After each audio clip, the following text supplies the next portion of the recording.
juró ante Dios y teniendo por testigos a los aquí presentes, ayudar a las personas a desarrollar su capacidad de alcanzar una vida plena, ya sea promoviendo la salud o ayudando a restaurarla.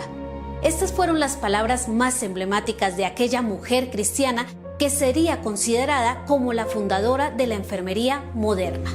Su servicio abnegado y admirable inteligencia la llevarían a ser estimada como una de las mujeres más importantes del siglo XIX. Bienvenidos a este resumen de la vida de Florence Nightingale.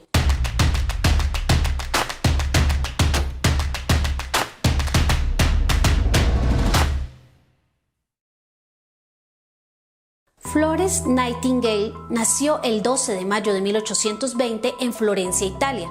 Sus padres fueron William Edward Nightingale y Frances Smith, parte de la clase acomodada en la Inglaterra victoriana.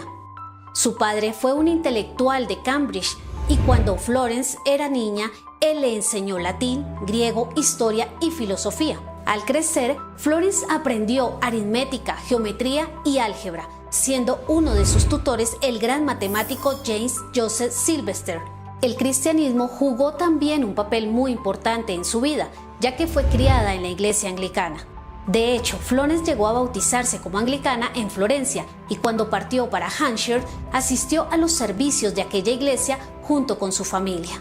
Aquella fe no era solamente nominal, sino que también era nutrida ampliamente en casa. Desde su infancia estuvo relacionada con la lectura regular de la Biblia. También conocía a los autores de la iglesia medieval, los puritanos John Milton y Richard Baxter. Numerosas obras religiosas y biografías de misioneros y cristianos notables. Es más, en uno de sus escritos se puede notar una influencia de la tradición wesleyana, debido a las referencias a John Wesley. Sin embargo, la fe de Nightingale se formó de manera determinante al leer los libros del ministro y educador congregacional estadounidense Jacob Abbott, en especial una ilustración familiar de los principios de la verdad cristiana, la cual fue descrita por Florence como el libro que me convirtió. A la edad de 16 años experimentó uno de varios llamados de Dios. Ella vio su llamado personal como la reducción del sufrimiento humano, razón por la cual la enfermería llegaría a ser la ruta adecuada para servir a Dios y a la humanidad. El 7 de febrero de 1837, mientras paseaba por el jardín de Embley, creyó escuchar un llamado de Dios. Aunque en un primer momento no entendió el significado de aquella visión, con el tiempo se dio cuenta que su pasión por la enfermería había sido una manera de ayudar a los demás, tal y como Dios le había pedido. En uno de sus escritos mencionó una de sus experiencias con Dios. Dios me llamó en la mañana y me preguntó si haría el bien en su nombre, sin buscar reputación. La convicción de Florence era asistir a los enfermos con la ayuda de Dios. Por eso más adelante confesaría: mi mente está obsesionada por el sufrimiento humano. Me acomete por todos lados. Apenas consigo percibir otras cosas. Es por ello que a sus 24 años resolvió dedicarse a cuidar del prójimo, vocación que seguiría a toda costa. De hecho, rechazó numerosos pretendientes, entre ellos el culto heredero Richard Monckton Milnes, quien estaría siempre a su lado, convirtiéndose posteriormente en miembro de la Fundación Nightingale. Sin embargo, la profesión de enfermera o cuidadora estaba asociada a mujeres de la clase trabajadora, lo cual estaba lejos de la culta Florence, razón por la que su conocimiento de la enfermería en un primer momento se remitió al cuidado de familiares enfermos. Durante los siguientes años, segura de su vocación y de manera autodidacta, se convirtió en una experta, ya que frecuentaba los centros sanitarios que visitaba en cada uno de sus viajes, instruyendo a las mujeres. En efecto, Florence viajó a muchos países, entre los cuales estuvo Francia, Italia, Suiza, Grecia y Egipto. Los escritos en su diario de viajes muestran su proceso de aprendizaje, sus habilidades literarias y su manera de afrontar la vida. El 22 de agosto de 1853 asumió el cargo de superintendente en el Instituto para el Cuidado de Señoras Enfermas en Londres, puesto que ocupó hasta octubre de 1854. En esta institución realizó algunas mejoras, como la instalación de agua caliente en las habitaciones, la implementación de un ascensor y la disponibilidad de casas de convalecencia para las institutrices que salían del hospital y buscaban trabajo. Pero fue en la guerra de Crimea donde Florence mostró sus grandes dotes como enfermera. El Imperio ruso y la Alianza del Reino Unido habían entrado en guerra y la península de Crimea se convertiría en el escenario más memorable de dicho conflicto. Sin embargo, aunque los aliados estaban venciendo a los rusos, las enfermedades estaban provocando estragos en el ejército británico, el cual no disponía ni de médicos ni de medicinas, ni de enfermeros suficientes.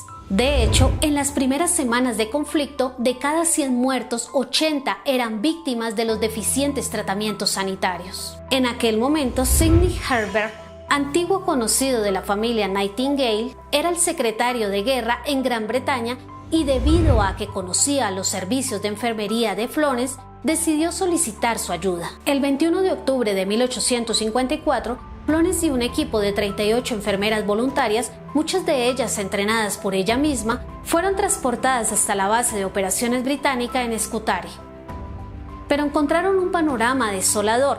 Los soldados heridos recibían tratamientos inadecuados por parte de un equipo médico superado por la situación, mientras que los mandos del ejército eran totalmente indiferentes ante lo que estaba sucediendo.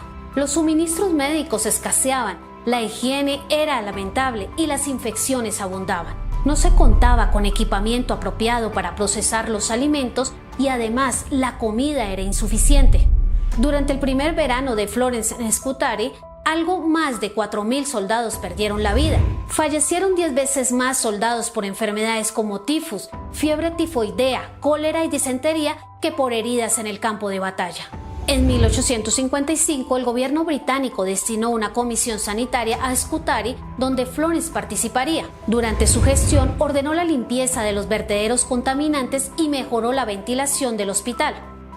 A partir de esas medidas, el índice de mortalidad bajó rápidamente. Los testigos de la época destacaban que además de los cuidados médicos, Florence Nightingale reconfortaba a los enfermos hablando con ellos, escribiendo cartas a sus familiares o quedándose a su lado toda la noche. En 1856, con la guerra ya terminada y habiendo enfermado de fiebre tifoidea en Crimea, Florence solicitó audiencia a la reina Victoria para que se atendiera la necesidad de poner en marcha drásticas reformas higiénicas en los centros hospitalarios. Consciente de que nadie iba a dedicarse a mirar los datos en bruto, decidió ordenarlos para que visualmente fueran claros y fáciles de entender. Para conseguirlo, Florence empleó un tipo de gráfico estadístico, el diagrama de la rosa, hoy denominado gráfico de área polar. El diagrama fue tan contundente que Florence consiguió convencer al gobierno británico de la necesidad de reformas sanitarias. En consecuencia, se expidió una real orden para establecer una investigación sobre los desastres de la guerra de Crimea. Los minuciosos apuntes de Florence durante su estancia en Scutari ayudaron a que se fomentaran las medidas preventivas aplicándose reformas. Al finalizar la guerra, Florence Nightingale fue recibida como una auténtica heroína en su país y comenzó a ser conocida como la Dama de la Lámpara, expresión basada en el poema Santa Filomena de Henry Wadsworth Longfellow.